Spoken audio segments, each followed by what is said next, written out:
BTech చేశాను.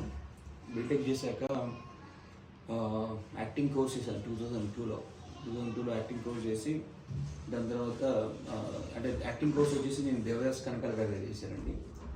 దేవదాస్ కనకాల గారు వారు రాజేంద్ర ప్రసాద్ గారికి, చిరంజీవి గారికి, రజనీకాంత్ గారికి, అలాగే రఘువరన్ గారికి, ఎంతోమంది ప్రముఖులకి ఆయన యాక్టింగ్ కోర్స్ ఇవ్వడం జరిగింది. అలాంటి గురువు దగ్గర నేను యాక్టింగ్ కోర్స్ చేశాను.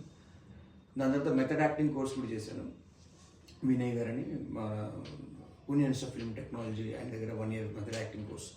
3 years ఈ కోర్స్ చేశాక I entered in to the film industry అండి. నుంచే ఉందండి. అది ఎలా అంటే నేను 8th class చదివేటప్పుడు మా స్కూల్లో ప్లెడ్జ్ ఉండేది. లైక్ ప్లెడ్జ్ ముందు న్యూస్ చదివేవాళ్ళు. ఆ న్యూస్లో పెద్దంటి రామారావు గారు ఆయన మ్యారేజ్ గురించి న్యూస్లో చెప్పడం జరిగింది. అప్పుడు లక్ష్మీపార్వతి గారిని సెకండ్ మ్యారేజ్ చేసుకున్నారు.